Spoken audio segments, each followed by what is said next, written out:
Hello everyone, সন্ধ্যার নাস্তার জন্য আমি আজ বানাবো পোলাও, চিড়ের পোলাও।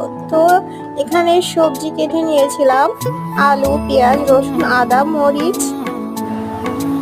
তো আর নিয়েছিলাম বাদাম, কিশমিশ। তারপর চিড়ে ভিজিয়ে রাখছিলাম 15 মিনিট ধরে। চিড়ে ভিজানোর পরে তারপর আমি রান্না করা শুরু করলাম। জিরে ফোড়ন দিয়েছিলাম, তেজপাতা। তো একে একে সবকিছু দিয়ে মিক্স করে লাস্টে কেওড়ার জল দিয়ে মিক্স করে তারপর নামালাম। আমার মেয়ে খেয়ে খুবই টেস্টি বলছিল, মাম্মা খুব টেস্টি, ইয়াম্মি ইয়াম্মি ইয়াম্মি। আমার সাথে মামার মেয়ে ভয়েস আমারে কথা বলছে।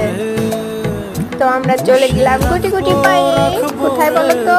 বেলকনির ধারে বসে বসে দেখছি আর সবাই খেলা করছে, সেটা দেখছে আর খাচ্ছি।